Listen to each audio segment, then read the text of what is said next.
Hello,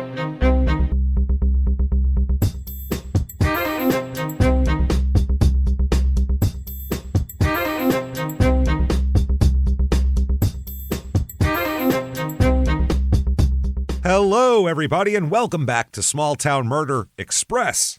Yay and choo-choo! Oh, yay indeed, Jimmy. Yay indeed. My name is James Petrogallo. I'm here with my co-host. Yeah, I'm Jimmy Wisman. Thank you, folks, so much for joining us today on another wild, crazy episode of Small Town Murder Express. 10 pounds of murder in a 2-pound bag, as it's known around these parts.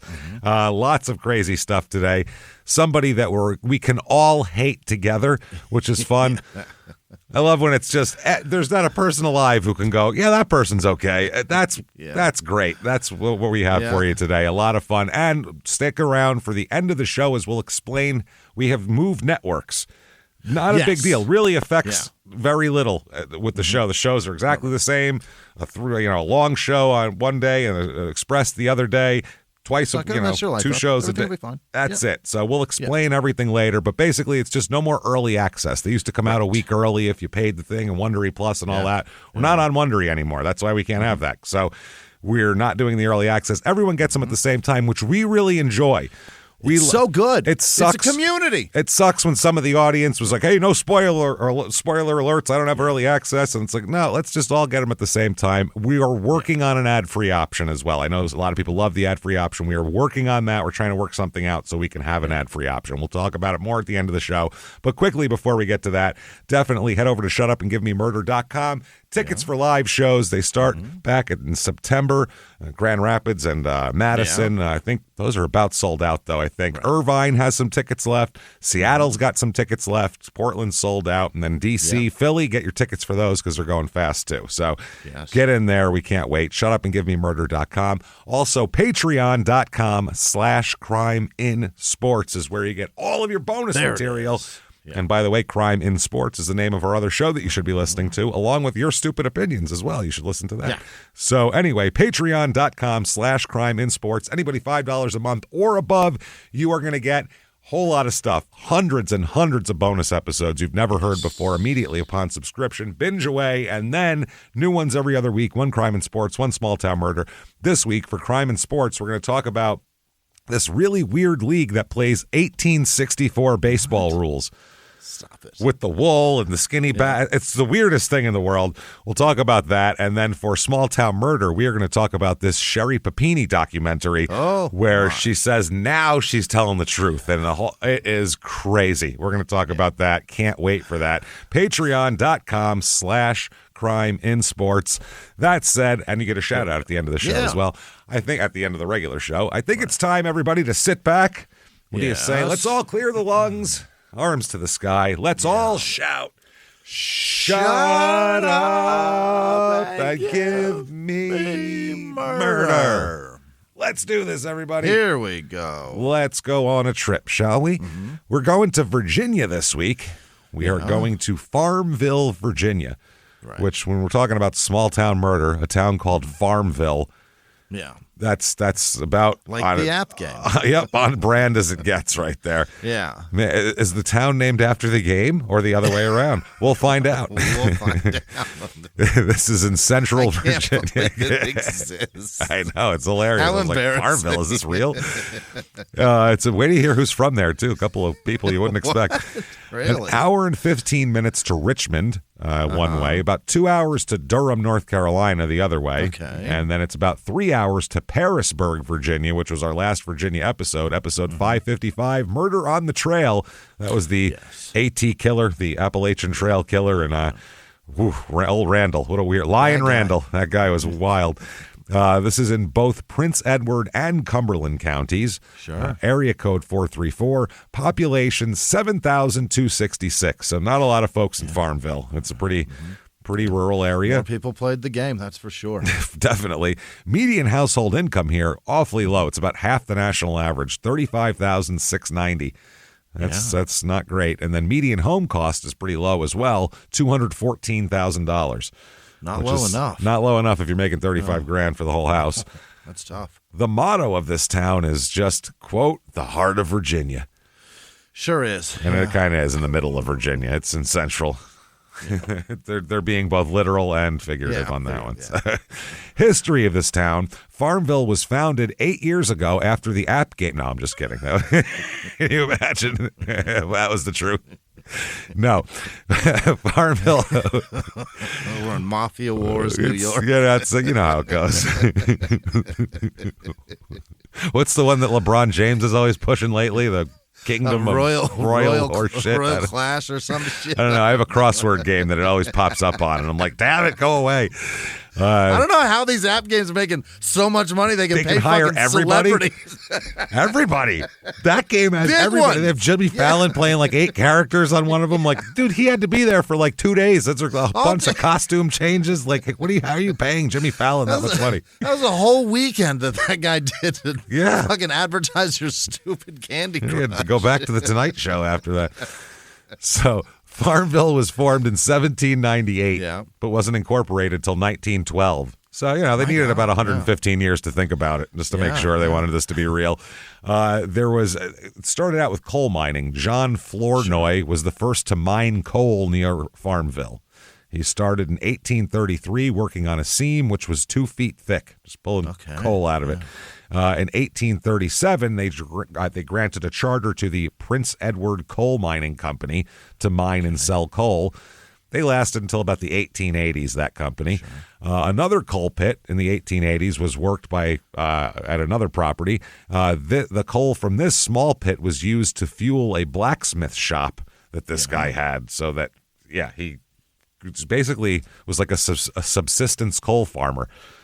Or coal miner, not a farmer, really. You don't grow coal. Coal farmer. Coal farmer, Cook on water the coal. Coal crops are coming in good this year. They got that deep black to it this year. That's how you like it right there. Fertilize the coal crop. Yeah. They come in a little too gray, a little too light. It ain't no good. But that shows it got proper water over the winter if it's nice, shiny black color. You got a plane coming in the morning to dust the coal crop. Famous people from here. We have Vince Gilligan, the creator of Breaking Bad. Creator of Breaking Bad. Vince Gilligan? Gilligan is his name. Little buddy himself. Like second Vince Gill. Yep. Vince Gill again. Also from here, Lady of Rage. Rocking. Is that right? Roughing she stuff with her Afro Puffs. Puffs. And she's in Farmville, Virginia. That lady? She's a from Crip, here. Man. That's crazy. Apparently not. Apparently she's a farmer. That's so funny. And Joseph E. Johnston, Confederate general during the American Civil War as well. That's more expected. Reviews of this town. Here's 5 stars. Okay. Yeah. I love it in Farmville. It's a great place to live once a person retires. That's very specific. Yeah. The people in this town are so loving and polite. The town of Farmville have a few good historical places you can attend to learn about history of that town. In Farmville, they even have a college you can also attend called Longwood College. Yeah. Think about it. This is a college town, and there's still only 7,000 people here. Right. That's wild. I myself thought about attending there as well. It's plenty of place you can choose to eat as well. They have a Walmart, a Food Lion, an Arby's, Burger King, Huddle House, Granny B's, Applebee's, the grandson of Granny B's, KFC, the Double B's, Pizza Hut, Chick-fil-A, Frosty Frog. Oh, they got a Frosty Frog. Frosty Frog. A Dairy Queen, and more. Oh, my God. Then they go on to name pawn shops, faxing places, literally like every business in town. They're reading the phone book to us? It's we get weird. It. There's business. We get it. You guys have commerce. Enjoy. 5 stars here. The employees were very polite and welcoming to the restaurant. They provided cups and plates for my meal. 5 stars. Thank God. Well, I mean, they didn't just slop it on the table and tell you to eat it with your hands. Eat it with your hands and get the goddamn hell out of here, okay? That's what they said to me. And that's just a restaurant. That's not the town, so I don't get it. Yeah. And then finally, 1 star. This person is right to the point. Everyone around here is lazy and sucks at their job. No cups or plates for that guy. I love when people describe anything as sucks. Sucks. They're out of synonyms. They don't even know they're out of. Funny. They're so exhausted. No descriptors whatsoever. Sucks. Just sucks. You can see that our restaurants in town compared to other towns get way worse reviews. The people just don't care. It's a town of zombies that America has left to die. Oh, Jesus. 7,000 zombies over there in Farmville. Left to die. Things to do here. Oh, baby. Yeah. The Heart of Virginia Festival. Sure. Celebrates the arts, music, food, and our community. Before you listen to this, before you come to the festival, we want to make sure you have all the information to make your visit one where you will want to come back. What a weird way to put that. Strange. They have bands here, and zombies talk, James. That's true. That's some lazy zombie talk right there. Under they have the Heart of Virginia Community Band will be playing. Sure. Which they prepared to perform here under the direction of David Ganzert. The band performed several show tunes, traditional songs, and patriotic pieces. Oh, boy. Great. A community band singing doing Stars and Stripes Forever makes me want to blow my brains out. Put your patriotic face back in your pants. Listen to this, too. It's comprised of local musicians who gather to play, enjoy music, and provide concerts at community events. Musicians with all levels of experience are encouraged to join. Nope. Of course. And then here's some bands from a couple years ago because they don't have their upcoming schedule. So this is from 2022. They had Jordan Cooper. Yeah. Sounds country to me. Sure. DJ Play Dat. Is that a jukebox or like just a fucking John Schenk? That sounds like a rock star. I know what he is. Yep. Let's see. The Travis Rey Band, R-E-I-G-H. Ray. What? That's a terrible name. Change it. I hate it. Good Lord. With special guest Rebecca Moreland. Oh, well, now I'm in. I wasn't in before, but now I know she's going to be there. Starfire Live, The Righteous Roots. Yeah. And then, what is it? Oh, they got karaoke also you can go to. Yeah. So there you go. That said, let's get to some murder here. Yeah. There's not a lot going on in this town, so let's talk about some murder. Here we go. We're gonna be in 2009 for this one here. Okay. Yeah. Not too much different than now, honestly. It's not a lot has changed in 15 years when it comes to if a car's still being manufactured, it's just in a different iteration. But, it's a little more rounded now. It looks a little different. Yeah. Looks a little different. Longer headlights. This is a transition period for social media, and that's only important because of the story involved has to do with that partially. So this was a time when, people were just joining Facebook at the time. Right. You know what I mean? And, Twitter was still, a very, a tech nerd thing. I think it just came out. Instagram wasn't even around yet. So this is the very end of MySpace. Wow. This is the last gasp of MySpace. Justin Timberlake bought it. No, that was long after. That was after. After that? Oh, that was after it was dead, buried, and gone already. This is when it was still hanging on before Facebook completely buried it, and then obviously Twitter and Instagram piled on, did a dance, and peed on the corpse of MySpace. Peed on Justin Timberlake's wallet. Just pissed all over it, man. Good purchase, Justin. That's great. Yeah. That's good. I'm going to purchase the rights to the Ford Edsel next year. That's what I'm going to do. I think it's due for a comeback. I really do. I know that it didn't work out in the 50s, but I think I can make it happen now. Yeah. So 2009 this is. Let's talk about a man first. Mark Niederbrock. Mark Niederbrock, born March 20th, 1959. He's 50 years old here in 2009. Yep. He's born in Benton, Illinois. He is raised in a nice family. He's the son of Jan and David Niederbrock. He was an Eagle Scout. Oh. Did everything right.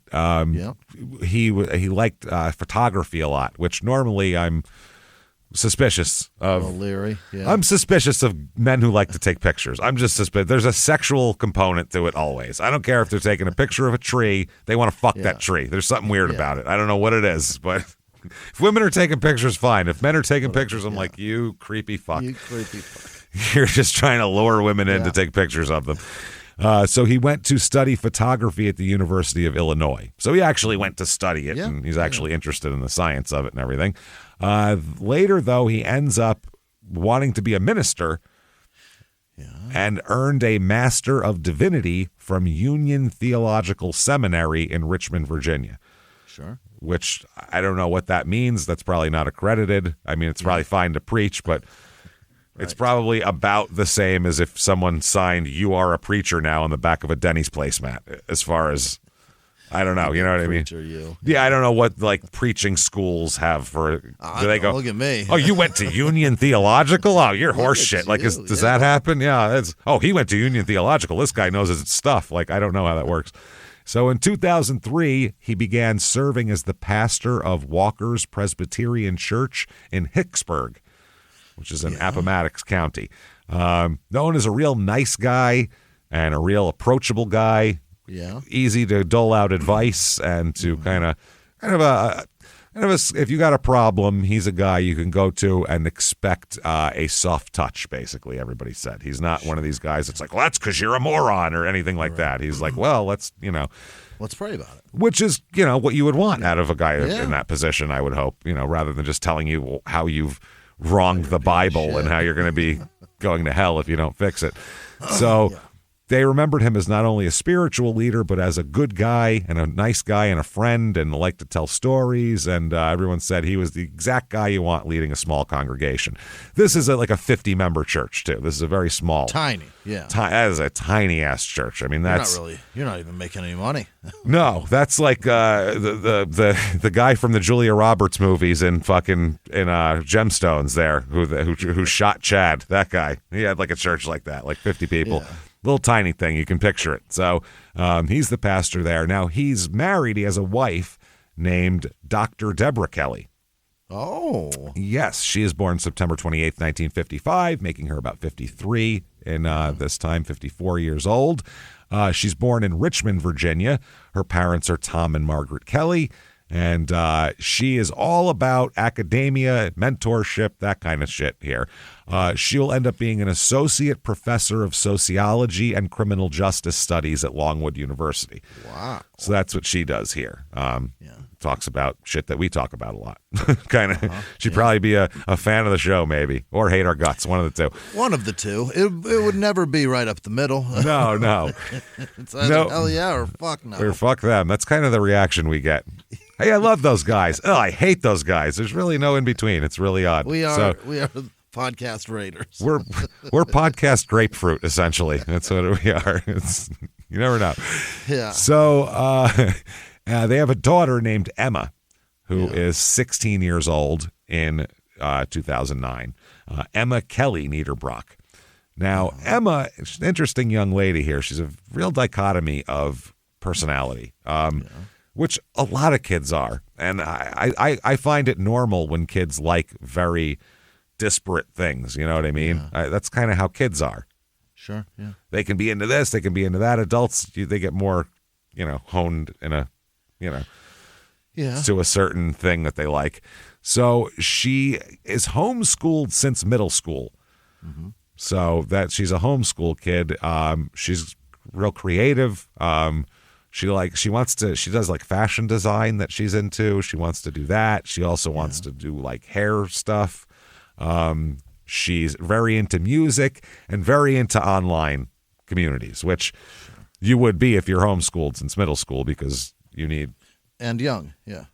And young, that's the only way you could really get some social, engagement. So she is equally kind of like a typical high school girl, and then also she's rebellious at the same time. So it's... Which is, the same. Sort of typical.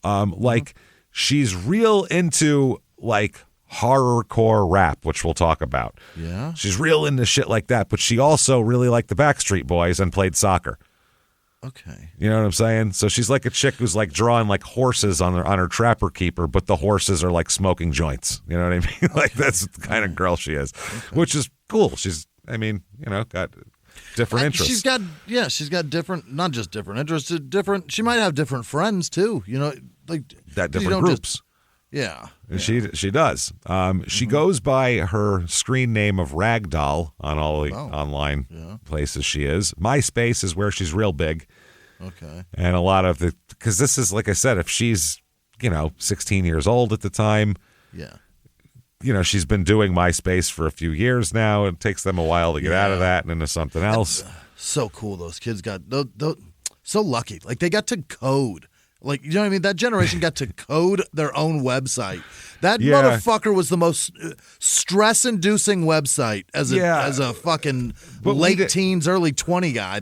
We didn't have to do that. That's what was great about it. We just went to school and no. I meant when we were kids. Yeah. We were teenagers. We didn't have to do that. We didn't exist. You just hung out or you didn't. That was it. Now we of course did it later on, but that's because we're morons. So, because we wanted to fit in. Yeah. So Emma's parents, Mark and Deborah, Dr. Debbie here, and Pastor Mark, or I guess whatever you'd call him here, Minister Mark and Dr. Debbie, Mark, Deborah, they get divorced a little bit, they get divorced kind of at the end of 2008. So it's interesting, though. They're very kind of educated, mature people. So when they get divorced, they don't fight and throw poop at each other's houses and stuff like that. They they make a plan to co-parent and to do things together with the kids still that they they act like adults where their child matters, which is nice. Really good. And they have a very cooperative relationship. Everybody seems to be getting along here, which is terrific. Enter into this also Emma's friend Melanie. Melanie Grace Wells is her name. Melanie Wells. She's 18 years old, so a couple of years older than Emma is, and she's staying with Emma in this time in 2009. They're staying. She's from West Virginia, Melanie Wells. Her family had moved to West Virginia from Louisville, Kentucky, just before she was going to go into high school. Melanie ended up dropping out and was trying to get her GED at this point. Okay. She had gone to Musselman High School, and she was now staying with Emma and Emma's mother. Again, real into music, just like Emma is. Particularly likes heavy metal and horrorcore rap as well. So that's kind of how they get together. I dig it. Yep. She's a real nice kid. Now her appearance looks like real kind of like kids who are into weird music. You know what I'm saying? Okay. Like gothy looking appearance, kind of. Sure. But she's a real nice kid, as a lot of those kids often are. That's just kind of so they can have a personality. You know what I mean? Yeah, they're an oftentimes identity. very welcoming and friendly. Absolutely. One friend said, people assume she's a bad person because of how she looked, but she's actually an amazing person in general. So that's how she gets it. Now, Emma meets a boyfriend on MySpace. Yeah. The best place to find young love, obviously. So she, under her ragdoll persona, Emma, wrote several messages to a young man that she met here that we'll talk about. What brought them together was horrorcore rap music. Really? Oh, yeah. Horrorcore rap. Now, they have an online romance all throughout late 2008, early 2009. Yeah. So they're going out online for a year, and they haven't met each other yet. Emma and this young man. And they're an item. They are. Oh, they're another together. On their they got a MySpace status. It's in a relationship with this person. Yeah, for sure. Tagged, you bet. And the person she is having this relationship with is Richard Alden Samuel McCroskey III. My Christ, they are proud lineage. He is a horrorcore rapper. Oh, he's an actual rapper. Richard Alden Samuel McCroskey III. Yeah. He is a short, chubby ginger kid who horrorcore raps. He's a hatchet boy. Yep. He goes by Sammy because Dick isn't the name you're picking. Right. Yeah. He's born December 26th, 1988, so he's about 20, couple of years. He's 4 years older than Emma is, which 20 and 16, no thanks. It's a bit much, yeah. I don't like that. 19, 16, is she a junior? He just graduated? We might be able to make that work. Yeah.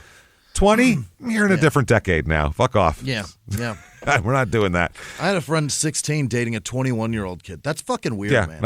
I knew a girl who was 15 who was dating a 22-year-old in high school, and the 22 and her parents were fine with it. And, because he had came from a bad background, so he didn't mature as much. I was like, he's 22, he's humping your fucking 15-year-old. I don't give a shit what his childhood is. That's horrifying. Yeah, fuck that. Now, Sammy here goes by, he is a horrorcore rapper, goes by the handle of Psycho Sam, SYKO, Psycho. Sam. Psycho Sam. Now, we'll talk a little bit about the music, too, here. He is originally, or he's comes out to visit her from Castro County, California, or Castro Valley, California.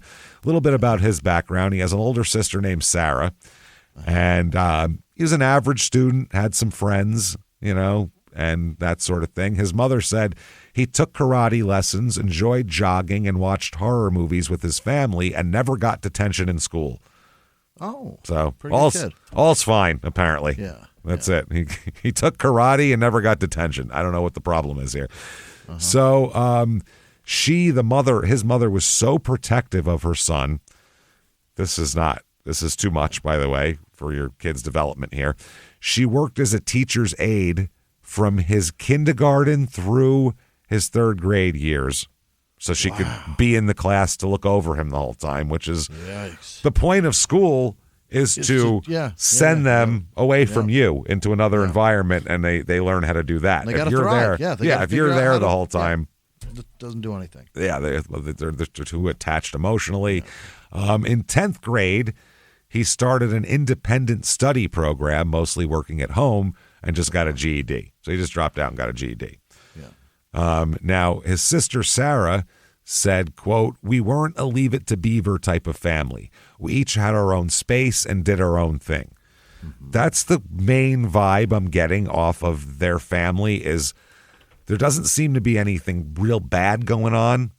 Nobody's like coming home drunk and beating the shit out of everybody, but they're not close at all. They just seem to get home and go to their separate corners of the house and not really interact as a family. Okay. Which happens, you know what I mean? So she said that she in high school, her and Sam were both teased and picked on because they were both overweight and had ginger hair, as she put it. That's her term. Yeah, redheads, overweight redheads. That's a tough one for school. She said it broke our confidence and we grew up with a lot of insecurities. I always fought back, but Sammy was way too passive. He didn't say anything. He just took it. Horrorcore rapper. Yeah. Yeah. I guess there's probably some sort of his rage built up inside. Yeah. What's the stereotypical fat ginger nickname? You know what I mean? I don't know. There's got to be one, is right? None. There has to be. I mean, I don't know. Something. Hey, Fat Wendy. I don't know what you call these people. I don't know. I don't know what. There's not a specific name for that. So, his sister described him as quiet and insecure individual. He often got bullied, and that's what led him to dropping out of high school, the sister said. He dropped out because he got bullied all the time. And then rap about fantasies of chopping up your fucking classmates. Later on, that's going to come in. So they both drop out of Tennyson High in Hayward, California. Then they went to Hayward High and dropped out again. Hey, word. Perfect. Dropping out. Goodbye. She said, we both fell into the wrong crowd, but high school was just uncomfortable for Sammy. He was just unhappy he couldn't do it. She said he spent much of his time in his bedroom, which was decorated with like basically Friday the 13th hockey masks he had all over the place. And ICP stuff, sure. Yeah, shit like that. And he would do web design and he liked to do music production, like to make beats and shit like that. So their neighbors here, the McCroskey family neighbors, said, quote, they never noticed anything troubling about him, his parents, or his older sister. They said he appeared to be a loner, always wore a black hoodie, basically. Just had a black hoodie on and was kind of doing his thing, which, by the way, is not the best. It's not the best color if you're super pale and ginger and you wear black all the time. You just look redder and paler at that point. Yeah. Work on your color schemes. Green, I hear, works for them a lot. The Irish, they wear green. Don't do that. Works for them. Well, a lot of times matches their eyes. The leprechaun thing is not good either. That's better than fucking... Is it? I don't know what is going on here. That Matrix guy? Who knows? Who knows? His dad is a construction worker who plays guitar in a band called S&M. What is going on with this family? Family comes from. Yeah. His sister, Sarah, is a drummer who played in a heavy metal band. Yeah. So they like music. That one? We don't have the name of that, but we do have Chains or S&M. Sarah said that he was very good at making music, and he would spend endless hours in his room doing music shit. She said it was our way of escaping reality and finding a way to cope and relax. Yeah, that's what music's supposed to be. Now, his whole thing, Psycho Sam is his alter ego here, and he speaks of the typical horrorcore rap shit, death, mutilation, killings. And now, horrorcore rap, by the way, you go, what the fuck is that? Okay. Wow. The best way I can describe it, to me, I would say the best of the genre would be Gravediggers. I think they're the best. They're the best. I guess you could lop Hops in there. I guess, yeah. Brother Lynch was kind of like that too. But to me, like Gravediggers was the most like that was like the first two in my mind. They came out like 95. I mean, that was and that was Brother Lynch. I mean, I guess Suicide just a and gangster rapper, right? Diary of a Man. Yeah, that's what. Whereas this was like Graveyard Chamber was the name of a song. You know, 2 Cups of Blood is the name of a song of Gravediggers. 3 6 Mafia might be that too. I don't know. Like they tried to, like in a lot of articles, they tried to put the Ghetto Boys into that, and I'm like, that's not that. But they literally tried to lump Ghetto Boys because they had like one song that was, and it wasn't even Mind's Playing Tricks on Me. It was something else. So, but I mean, I guess after they kind of did their own things when Ghostface or when Scarface was doing his own thing and.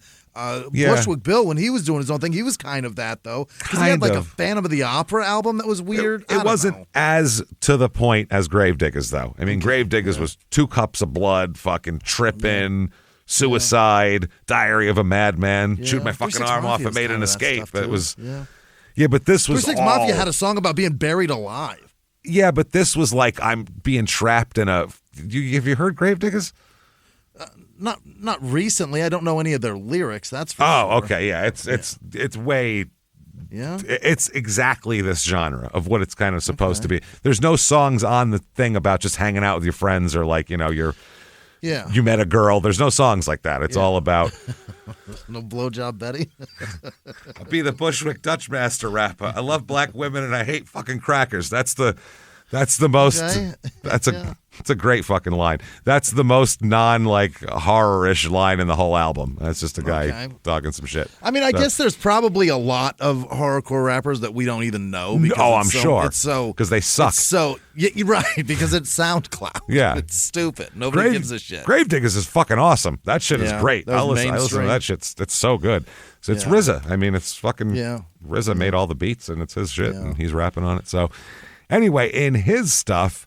He hasn't been rapping that long. He started rapping in like 2008, for Christ's sake here. So his sister said here, quote, much of horrorcore rap is taking you through the mind of a killer and their point of view. Psycho Sam was just a stage name. It wasn't his alter ego. And she said also he wasn't obsessed because some people said he was obsessed with serial killers, especially David Berkowitz. Really? But she said, no, he wasn't at all. That's ridiculous. On his MySpace page, he posed with he had like a skull with a bandana covering his face, trying to look tough and shit like that. Yeah. He's got certain lyrics. Very Tech 9. Oh, yeah. Here's some lyrics of his. And I'm going to read them all right. in a Shakespearean way. Amazing shit. Yeah. This is from the track entitled My Dark Side by Psycho Sam. All right. You're not the first, just to let you know. I've killed many people, and I kill them real slow. Oh, boy. It's the best feeling, watching their last breath, stabbing and stabbing till there's nothing left. Mm-hmm. Yeah, that's a lyric from that. He's good. Oh, he's got the gift. He really does. Next up is a song entitled I Kill People for Real. Yeah. We have like a good chunk of lyrics here, so here we go. Night I was the murderous rage, but now I got to get rid of the bodies before the corpses start to something. I can't read what that is. I don't know. Get about welcome to my dark side. Yeah, the other side. That's side through my dark side. The dark side. Yeah, the dark side. The place you die. Where's that? The dark side. The dark side. The evil voices, they're in my head. They want to see me kill. They want to see me dead. Yeah. Call me a demon or call me the I see. I don't know what that is. I am here to take your life, and I'll take it twice. Kill you once, I'll bring you back to life, as I'm better to do it again for another sacrifice. Questions. What the fuck? Possibly even thrice. Burn to the ground, burn to the ground. Let's all burn the churches to the ground. Oh, boy. Burn it to the ground, burn it to the ground, the ground. Let's burn all the churches to the ground, the ground. We kill, we die. It's true. Sick minds, we think alike. We kill. On the dark side. On the dark side. Oh, yeah. Real into John Cafferty. That's what this guy. Yeah, that's a John Cafferty. It's John Cafferty's song. The Beaver Brown Band, for Christ's sake. And Eddie and the Cruisers. Eddie and the Cruisers, exactly, the soundtrack. And they also, one of the things is a little Gravediggers-ish to me as well here. Yeah? Yeah, where I can see where he's going, which he's trying to be like a Gravedigger-esque type of thing. Okay. But those guys were way better than him is the difference. So I mean, yeah. And you know, that whole genre is as interesting as it can be because you can be like dark and I don't know. It's it's emo rap. Not that kind, but Gravediggers is not like that at all. It's aggressive and it's funny too. Like Suicide's fucking hilarious. It's a funny song. Yeah. It's all about different crazy ways to kill yourself. All right. The one kid wants to kill himself because what is it? He's fucking thinks he's adopted or whatever because he said mom and dad are white and you're dark as ink. They say maybe you're Sicilian, but you hate lasagna and the pizza man, so you're not. So you're upset at your parents, so you want to kill yourself. So all these different scenarios. It's fucking hilarious. It's so funny. And, I mean, that's kind of what ICP was trying to do until they started like feuding with people, and then it was stupid. Yeah, but they're like, I don't know. They were trying to be funny but then they're dressed dumb too. That's the thing. Can't you just do that with just your face, man? Yeah. If you look at the cover of the Gravediggers album, they look terrifying. Yeah. They look like you'd be terrified. Whereas I'm not scared of ICP at all. Like they look ridiculous. I want to keep my kids from them, but I definitely shield my children from them. But I'm not physically scared of them, even though they're both gigantic lunatics. One of them's just a big fat dork, but the other one's the scary one because that guy's actually clinically insane. Oh yeah. They're you want to stay away from that one. So other tracks on his page here, on his MySpace page, included "Sick in the Brain." It's not a Cypress Hill takeoff at I'm sure. "I Hate This World," and "Up in Flames." Okay. On his website, he posted videos and pictures of a grave where a cross and miniature American flags had been turned upside down.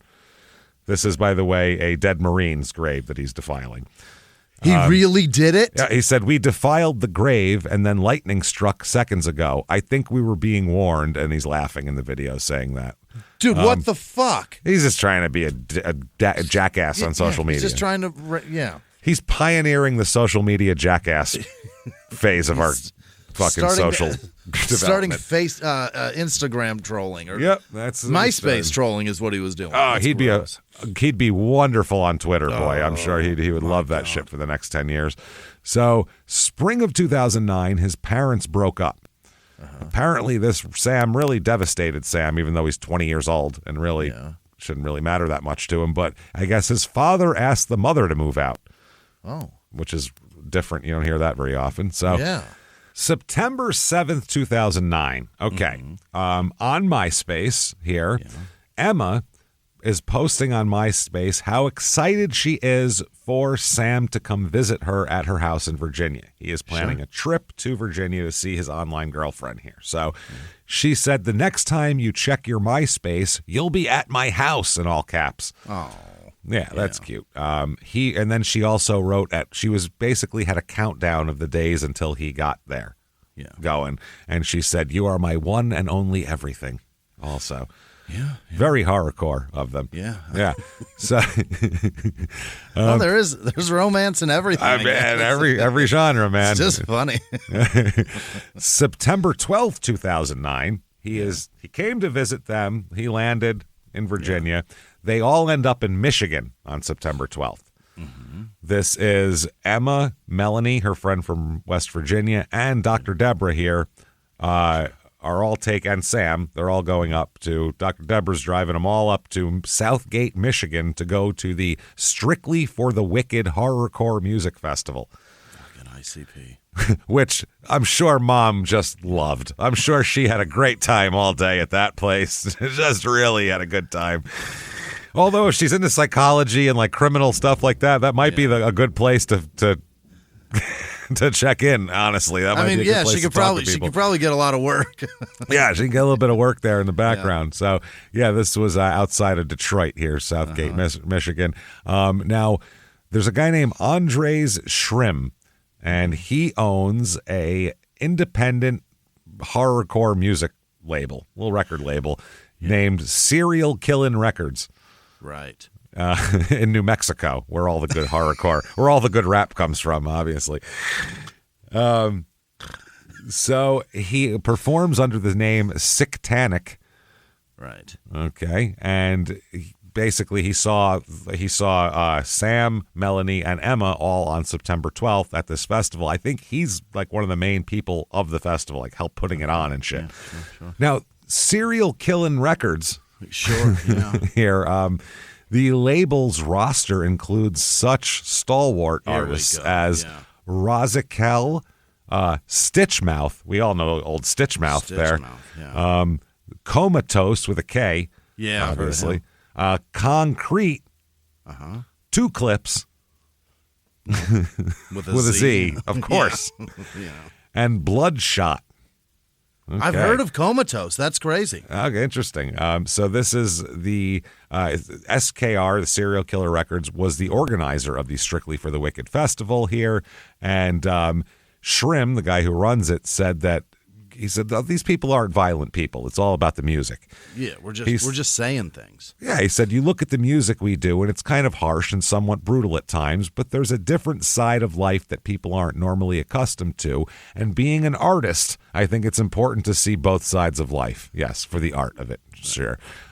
Schrimm said about Sam, quote, he was brilliant at web design, graphics, and all that. I commissioned him to do our website and to do some graphic works for us. So he did some shit for them. Now, Melanie was also excited for all of this. Sure. Her handle on MySpace is Lil Demon Dog. Okay. Lil Demon Dog, her page makes references to this concert and excitedly says that there was after parties in multiple hotel rooms we were going to and hanging out. Yeah. And she wrote on, this is not from this time, but from another post, she wrote, I can't wait to get drunk. Oh boy. With like 5 U's. So that's nice. She also, she describes herself as an SKR unholy disciple, so a fan of Serial Killin' Records. Yeah. There we go. She also calls herself a believer in LaVeyan Satanism. Whatever that is. Anton LaVey is satanic, all that shit. And she notes also on there that, quote, McDonald's, cigarettes, caffeine, and drugs keep me alive and healthy.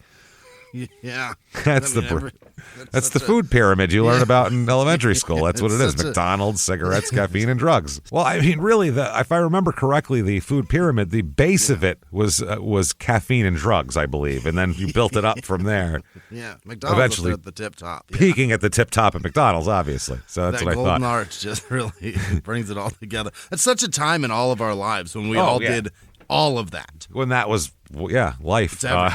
She lists her interests, and these are very relatable, as blood and gore, open graves, dead people, and animals. Doesn't say dead animals. They're live animals, I'm assuming. Yeah. And she also says, I'm a sinner and I repent not. So she's got a little online character that she's got there. She also has a poem that she put on her page here where it's basically a country song. But not a country song. Yeah. It's about fantasy about killing a cheating boyfriend. Oh, killing him. Yeah. Quote, you're screaming and bleeding lying on the floor. I can't help it. I'm aching for more gore. Slowly, I make an incision in your main artery. I feel the blood rush, gush all over my body. It's going deeper and deeper. Your life is slowly fading. Your eyes roll back and your body starts shaking. Well, I'm terrified. I am terrified. So like horny. I'll be right over. Oh, I can't wait to get over there. Yeah. Oh, all right then. So they all head back to Deborah's house, where Emma and Deborah live here. Yeah. After the concert, they all go back to Virginia. And this is at 505 First Avenue in Farmville. The house is a 4-bedroom, 2-bath, 2,600 square foot house. So good comfortable, nice, comfortable house. And I've seen it. The yard, it looks very comfortable. Built in 1924, by the way. Wow. Now, apparently, okay. At some point during the festival, Emma was sending text messages. Now, I don't know if it was to Sam or to other people or wherever the fuck the text messages were going, but apparently Sam was getting upset about it. Okay. I don't know why. I don't know. I mean, who knows what goes on in the mind of a young horrorcore rapper. Yeah. So we don't know these things. So I guess as they got home, he started to become more and more angry and all of that. Somebody said later on, I think he had a certain expectation about what that relationship with Emma Niederbrock was going to be like after a year on the computer. Yeah, he thought he'd get in and start plowing away right away, I think is what it is. He was like, oh, we're just going to be fucking. I thought it was just going to be a river of jizz, always. Always. They said it did not turn out to be what he had imagined it was going to be. Mm-hmm. I guess he felt rejected because he thought they were in an exclusive relationship, but I guess seeing her, what she was doing, he thought maybe that she was like talking to other guys or whatever. Who the fuck knows? She's 16 years old. I mean, What are we talking about? You live in California. Relax, Chief. Yeah. So Thursday, September 17th, 2009 comes now. Okay, so it was all back on the 12th is the concert and all that. On the 17th here, police are called after Melanie's mom in West Virginia calls the local police in Farmville to say, hey, it's been days since I've heard from my daughter, from Melanie, who's staying with these people. Can you go to the house and see if they're around, basically? Make sure there's not a carbon monoxide leak or something. So they go to the home, and Sam answers the door. Yeah. Hello, officers. They say hello. He says, oh, yeah, the girls, all of them, Deborah and the 2 daughters, they all went to the movies. They were going to see some chick flick. I didn't want to see it, so I'm here. And they're there, and I don't know, I'll be home in a couple hours if you want to come back. So the cops are like, all right. The 11th installment of Bridget Jones is out. Oh, God, they can't wait to see it. They're seeing Twilight, fucking whatever. Yeah. So, they're seeing that because I'm trying to think 2009 what was out. I don't even know. So, I can't think of it. So the investigators they're like, okay, sounds good. Mm-hmm. We made contact with a person. He said they're gone. What else are we supposed to do here? So they leave. Now, Friday, September 18th, 2009, this is the last time Sam is going to log into his MySpace page for a minute here. And his status he listed as out of town, and he listed his mood as determined. Sure. Okay. Now, the next day, the Friday, when he's listing his mood as determined, Melanie's mom in West Virginia still has not heard from her. Oh. So she calls the police again and says, still haven't heard from my daughter. Can you guys go back again? Yeah. So here is a quote from one of the police spokesmen here. Quote, when officers arrived at the house, they noticed a distinct odor that they recognized as possibly being decaying bodies. Right. They made entry and observed 3 bodies on the floor. 3 women on the floor, all off in the downstairs bedroom. All of them unrecognizably bludgeoned about the head and face. Really? Just can't even recognize them. Complete mess. Wow. Then they get a search warrant because they walk in, see that, go, oh, shit, and run out. Yeah. Get a search warrant. They go back in. When they search all around the house, they go to the second floor, and in an upstairs bedroom, they find a 4th body. Oh, no. And it's a man. Oh? And they end up identifying them as Deborah, Melanie, and Emma downstairs. Mm-hmm. And Mark is upstairs. What? Dad. Emma's dad. He's there. He's dead upstairs. Also bludgeoned unrecognizably. Horribly bludgeoned. So they're like, where the fuck did this guy come from? Right. And that's it. That's the only people on the scene are 4 dead people. Nobody alive in the house. No Sam at all. So the police sergeant said it's a horrific crime. It's hard to imagine what these people must have gone through. They said Farmville has very little violent crime. He said it's a close-knit community and everybody knows everybody. It's just devastating. Yeah. They said, do you have a possible motive why somebody would do this? And he said, I wish I knew. Right. That's all he said. So they recovered several possible weapons from the home. Most notably, and what turns out to be the murder weapons, is a ball-peen hammer. Wow. And a wood-splitting maul. Very horrorcore weapons. Brutal. That's just terrible. Those are horrifying Middle Ages, torture weapons. That's brutal. Absolutely brutal. And a maul is like a big axe, if you don't know. So that's what they found here. They were also removed from the home a meat cleaver and a red-stained knife, but they don't believe that either of those were used in the killings because there's no knife wounds to these bodies. It's just bludgeoned. They've just been bludgeoned. So the next day, Saturday, September 19th, 2009, obviously they'd like to talk to Sam. Yeah, Sammy, what's going on? But they don't really know that Sam is in existence at this point. The cops that show up and find dead people, they knew they talked to a kid there the day before, but they didn't know what, he might have just been house sitting. They have no idea what the hell his connection was. So turns out also Mark's 2000 Honda car is missing as well. Okay. So they figure out that Sam took off in the car. Okay. And a sheriff's deputy, after this is wild, he crashes the car. He had to crash that Honda for a Pulp Fiction reference here.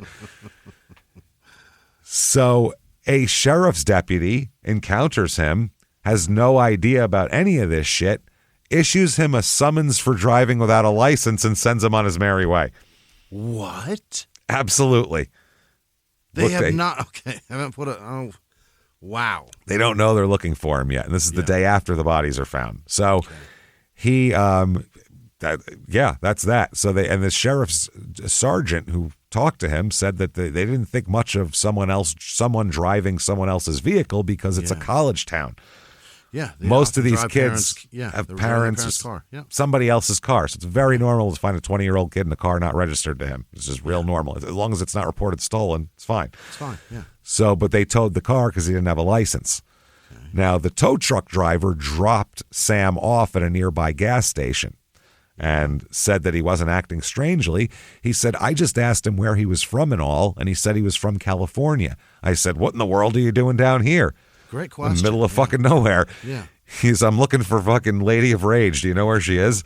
I'd like her on my next album. No. He said, trying to get a feature. Trying to get something in, a duet with Afro Puffs would be nice for me, I think. He said, my girlfriend lives down here. And so at that point, the tow truck driver said he could see what appeared to be hickeys all over his neck. Yeah, we're suckers around here. And he said, Jesus, what happened to your neck? Yeah. And he said, my girlfriend did that. And they both chuckled, yeah, teenage love.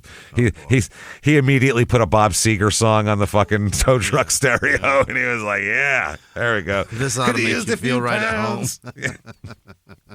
This ought to do it for me. Points of way up high. They don't be that way for a long time, son. Not for long. Take advantage while you can, boy. And he's like, what are you talking about?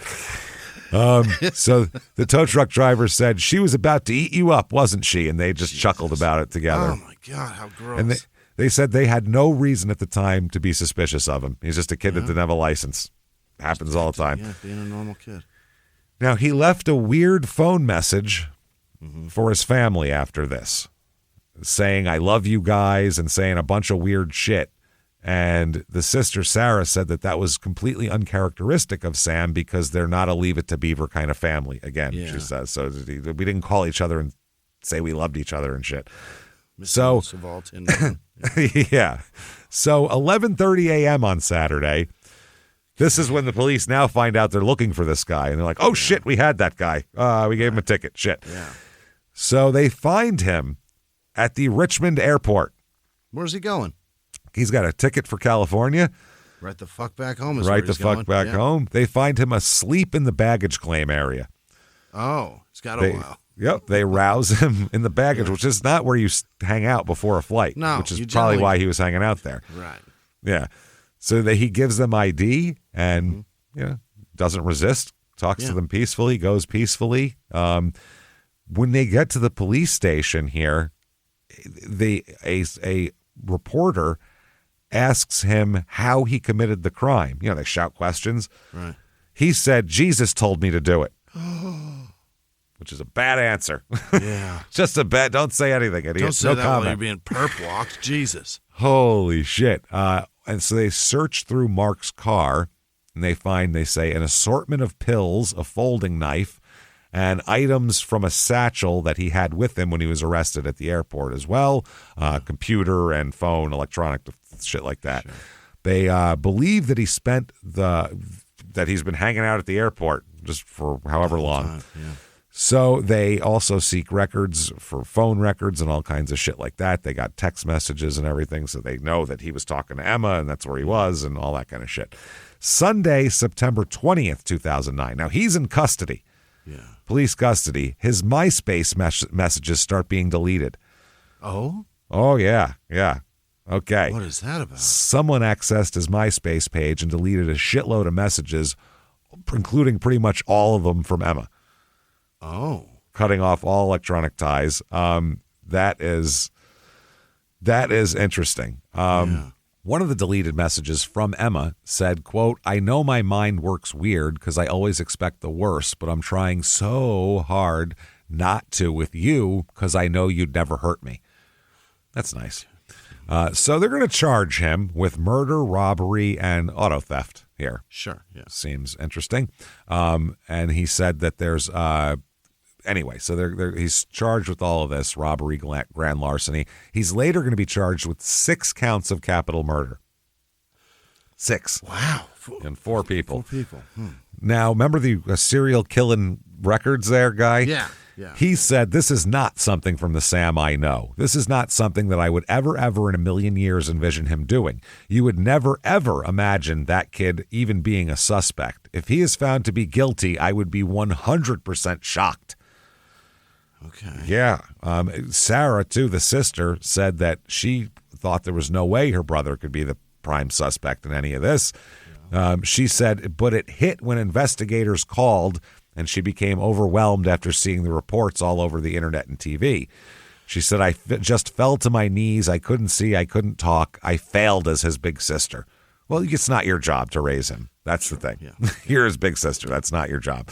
That she said since then, death threats started being left on her cell phone voicemail. So it's not just him. His family is getting threats too, which is pretty shitty, honestly. Yeah. She said also that sheriff's deputies came over in California to her house to search it too. Wow. She said they tore the place up. Everything is on the floor. They took house phones, computers, and anything relevant to the situation. They even took baby books.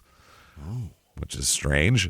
So Sam is put in jail at the Piedmont Regional Jail. He's on suicide watch. Yeah. And his lawyer, because he's given a public defender, said that sleep isn't easy for him. Oh, that's good. He said he's still feeling remorse about this whole thing. It's a bad situation for everybody. What a shitty lawyer, first of all. Number one, you're a terrible lawyer. He hasn't pleaded guilty yet or anything. You're already talking about remorse? Shut the fuck up. What the fuck, man? Help the kid out. You might as well tell the kid to just talk to the cops. He can't do any worse for himself than you're doing for him. Right. So this guy said that he remains in jail and he has had no visitors except for his attorneys, although he's been in contact with family members and all of that. Now, what the fuck happened? What the fuck? Sam initially did not cooperate with police, and all he put out there was Jesus told me to do it. But eventually he cracks and tells the story. Yeah.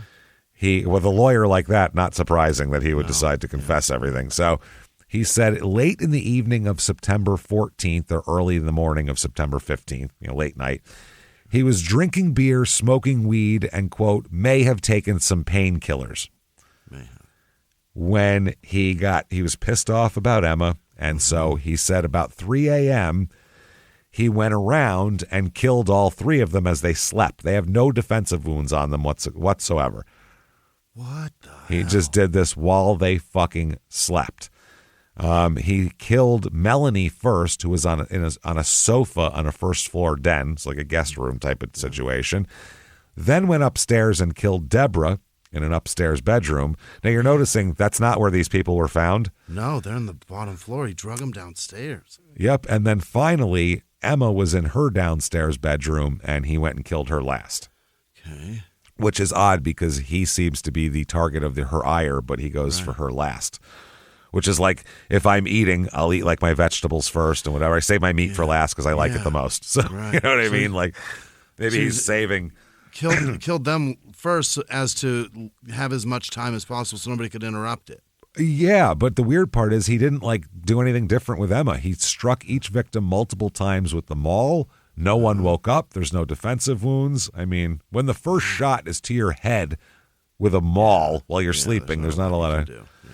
Now, the thing is, Mark came over the house on September 17th about 5 p.m. just to check on everybody because they have a good relationship, and he was just checking in, seeing how Emma was doing and everything. Yeah.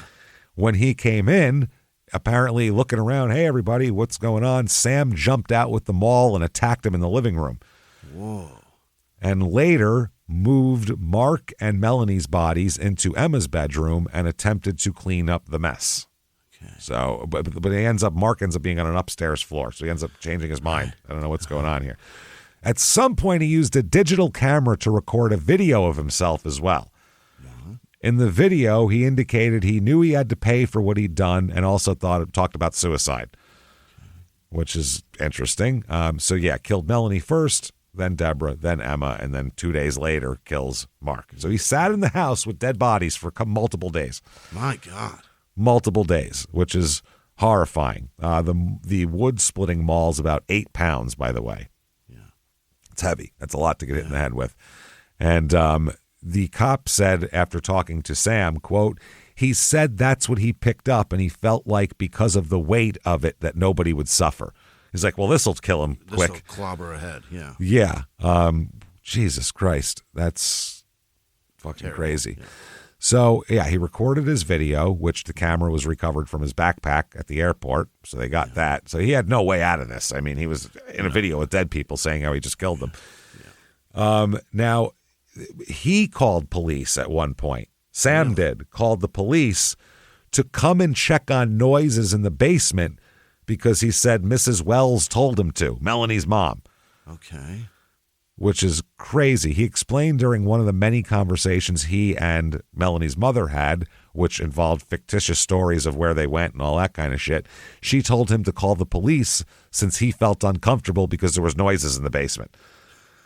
So the cops saw him 3 times after he killed these people and never got him. So now the college, by the way, the state police are involved in this, and Longwood University did not issue an alert because they were like, did they issue an alert at the college? And they said no because they said not only on campus but even in Farmville, it just doesn't happen here. Right. So we didn't expect this was like a serial killer, so we just didn't bother telling the kids about it. Okay. So there's an occult idiot, by the way. Oh. Every one of if you have a case like this, they love it. This is a chance for attention from some fucking old gray jackass who knows nothing about what he's talking about, but has wrote 3 books because he did like some correspondence course in 1983, like the West Memphis 3 idiot guy. Right. This is Dave Rimmer. Rimmer. I'm going to call him Rimmer, R-I-M-E-R, but I'm calling him Rimmer. Good. Yeah. Don Rimmer. He described the scene as a slaughterhouse, the crime scene. He's a police occult. The taxpayers give him money. This idiot. He spent 33 years as a detective with the Virginia Beach Police and now teaches police departments around the country about occult crimes, and he knows nothing about what he's talking about. Great. He said he was called in because an expert on the symbols found in the music the teens listened to, so they wanted to get his opinion. Mm-hmm. He said, my end goal is to educate parents, law enforcement, every discipline on the dangers of the occult. He said what those investigators stepped into, a slaughterhouse. They stepped into a slaughterhouse on Friday night. About murder, about killing, about all kinds of ritual abuse. Anyone could take a look at that, and that's the world she was interested in, meaning about the music. He says that there are parents that just believe it's a fad. It's just the music. It's just a game, just a movie. But I call it Russian roulette. Okay. You're an idiot. We can't take that chance. No, I'm sure. Yeah. So then there's another occult idiot named Paul Calcagno, and he said that that Sam was part of a satanic cult who engaged in ritual music videos and idolized the son of Sam. Okay.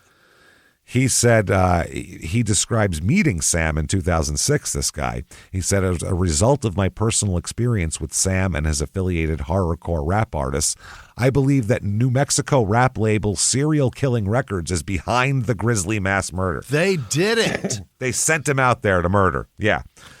They're calling hits.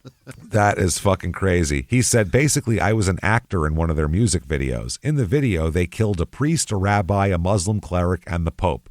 Well, yeah, you don't want to discriminate. You kill them all. That's how it works. Well, you can just kill one. It looks like you hate one religion. You got to show you it's everybody. We can't write them, so we call them. Yeah. He said, and now Sam McCroskey killed a pastor in real life. Okay. Mark, in the video, Sick Tannic tells the clergymen one by one, or kills them one by slitting their throats, masturbates onto a magazine, Nice. and is sexually serviced by a chained up woman. Perfect. Okay. Interesting. According to Calcagno, the video is actually a satanic ritual itself. The filmmakers were all members of the Church of Satan. They showed me red membership cards. Oh my God. He also says that there's a connection because Melanie's screen name, Lil Demon Dog, is a connection because that's a reference to David Berkowitz and all of that. This is, dude. The dog tells her what to do, or she tells other people what to do because she's a demon. Yeah. And also he says Serial Killing Records head Sick Tannic joked that one of them were to go out and pull a Manson, that they should blame it on Jesus. And then saying, Sam said Jesus told me to do it. Right. So the prosecutors, on the other hand, when they talk to them, people who actually have to present a case in court, they say facts.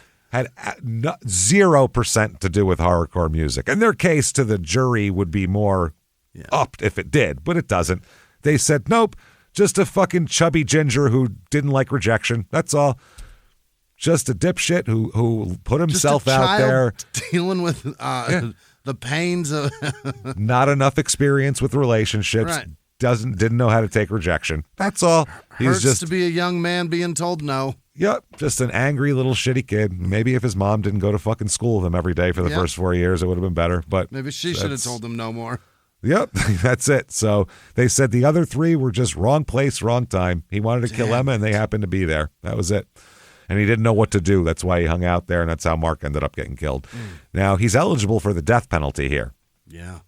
In Virginia, a person can be, because you say 6 capital murders for 4 bodies.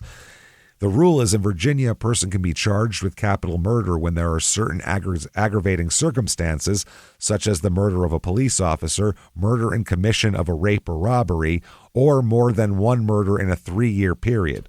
So I'd say 4 in 2 days qualifies. That's it, yeah. Yeah, a defendant can then be charged, tried, and convicted of more than one count of capital murder for the same murder, because it's an aggravator type of situation here. Each of the capital murder indictments against him charges him with killing multiple people within 3 years. All right. So September 2010, are we going to trial? What's happening here? He's got a plea, right? There's nothing. Well, you're an idiot to go to court over this. He confessed like 3 weeks before his trial was to start, too, which is real bad negotiating position for you. Yeah, you're handing them all the cards. Yeah, so the plea agreement comes together, and the prosecutor said over the course of the last 8 weeks, we've met with the various family members and went through the case with them. They said all of the victims' families supported the decision to have a plea agreement instead of going to trial and seeking the death penalty. Okay. So there you go. They said the family played a large role in going over specifics in the case, so he's going to plead guilty. Okay.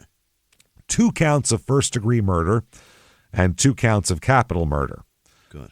2 counts of first-degree murder are for Emma,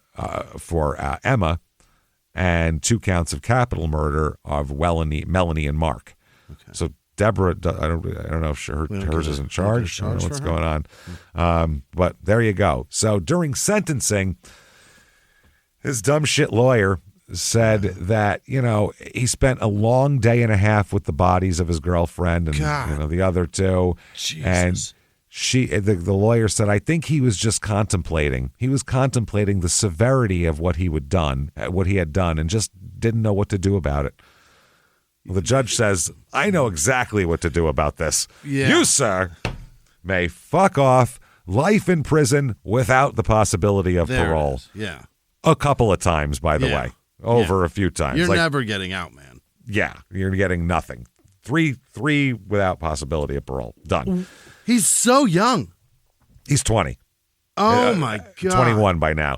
On his way out of the courthouse, he smirked as he walked toward the van. I have a picture I'll post on the social media of him smirking. But his attorney said, no, he wasn't being proud of what he did. He's just friendly. That's all. He said, wants to make your acquaintance. That's all. He said, I think it's both a relief, and he's thinking about the rest of his life. So that comes out and smirks at the camera. Well, the thing is, James, when you're 20, you're so young, you're still used to mom saying, smile. Yes. So that's probably why he did it. It's probably why he saw cameras and just smiled. He is so damn young. Oh, that's funny. He said that his client expressed remorse and understood the severity of it. He said, quote, he said how bad he feels about it. He's left families without their loved ones. We have 4 people dead here. He's not proud of that. No. He said that he allowed his anger to get in the way. He said this became an issue regarding his perception that his girlfriend wasn't being loyal to him. It was a deterioration of the relationship. And he said 4 bodies is pretty compelling evidence also. This is the defense attorney saying, well, why'd you take a plea deal? He goes, 4 bodies is pretty compelling. We didn't have anything. Yeah, he said, I don't know. So the prosecutor here said, yeah, the other 3 people were killed. Wrong place, wrong time. The prosecutor described Sam as a closed-off individual. There's no history of violence or any bad acts in his life at all. He's never gotten in trouble before. Wow. For anything. Yeah, he said he's going to prison for the rest of his life. What it really means is death in prison. Hopefully it'll bring some measure of closure to the family. It won't go on for years in the appellate system with no resolution in some of their lifetimes. Which death penalty would have. Now, in prison, his offender ID is 1434584. He got 143 in the beginning? God dang. 143. He is at the Red Onion State Prison. Sounds great. Yeah, sounds gross, right? God, Jesus. In Pound, Virginia. I'll bet it is. That is amazing. He is in Pound Town. Pound Town. Now, murderabilia.com. Yeah. There's a letter. Do they have? One of his letters was for sale where he was asking for photographs of 2 of his victims, explaining, I'd like to put them in photo albums for memories, LOL. Fucking scumbag. Yeah. Now, the prosecutor here said that in the 12-plus years I've been monitoring this industry, this is the first time I've ever run across a particular defendant requesting pictures of his victims in murderabilia type shit. He said, I thought that part of his sentence structure where the death penalty was taken off the table, he would not publish or produce anything that remotely had anything to do with the homicides.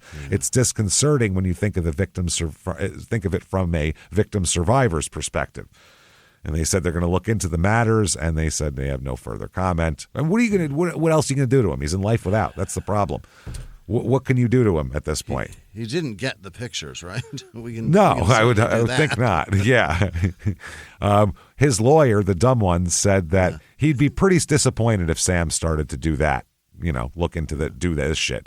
He said, we had a gentleman's agreement, and it would be unfortunate for him to capitalize on such a situation. A gentleman's agreement with a murderer. They're not a gentleman. You spit in the palm of your hand and shook a man's hand about what? About a horse that I sold him. I won't jerk off to the pictures of them? Is that what are we talking about? Apparently it's a gentleman's agreement that he wouldn't do this type of shit. Apparently it wasn't in writing. So, by the way, there are some fans' comments under the song I Kill People for Real that he wrote and that he performed it on the video. And they're all making fun of him, which is pretty fun. So I figured we'd end this making fun of this idiot. So terrific. Yeah. This is from Adrian Jr. Least he's not capping. Okay, it's right. It's true. I mean, it is true.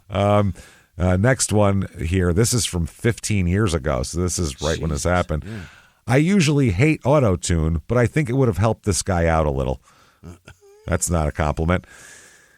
Here's one from 3 years ago. This is a great example of how we are completely screwed as a society. My God, it actually says, my God, have mercy on us all, but I think may is what they were going for. Here's one from 14 years ago. I seen this dude on TV when I was in prison. I don't feel his music. Don't get me wrong. I like horrorcore rap. Rappers such as Old School Brother Lynch, Old School 3-6 Mafia, etc. Hey. They all say they kill, murder, and other crazy shit. But actually murdering after rapping about murder makes this guy on the bottom of my top horrorcore rapper list. Honestly, I personally won't be a Psycho Sam fanatic. And another person says, quote, I'm not even going to press play. I know it's whack without even hearing it. You are correct, sir. So there you go. There's Farmville. Very quickly, shutupandgivememurder.com. Head over there. Get your tickets for live shows for the rest of the year. Rate, review on whatever app you are currently listening on. You can give us 5 stars. It helps the show a lot. Shutupandgivememurder.com. I told you about patreon.com/crime and sports. All the bonus material, anybody $5 a month or above, which you might be saving on your Wondery Plus subscription now, I would go there because you're going to get hundreds of episodes to binge and you get new ones every other week. That's where all that shit is. And this week, what you're going to get, Crime and Sports, which you'll have access to, we're going to talk about a really weird group of guys who play 1864 rules baseball now. It's real weird and funny. And then for Small Town Murder, we're going to talk about this Sherry Papini documentary where she says she has the real truth is now coming out. So we'll talk all about that. Patreon.com/crime in sports. And you get a shout out at the end of the show. Very quickly, why might they be saving on their Wondery Plus, James? We moved networks. We moved off of Wondery, and not going to talk any shit about Wondery. No, they're fine. Their checks cashed just fine, and they were allowed us to put fucking shows out, and we put them out, and not allowed us to, but whatever, paid us to put shows out. Yeah. Great. They're terrific. But business relationships end, and we moved on to another network. Yeah. So we moved on to another network. We're on Libsyn now, and they're very nice to us, and they're treating us really well. And their whole thing is, hands off. You, as always, our number one contract thing is you can't tell us a goddamn thing about our show. Okay, good. Once we agree to that, then we can move on to everything else. So anyway, they're really good. They don't want to fuck with our show, and they're excellent people. And but what they don't do is early release. Right.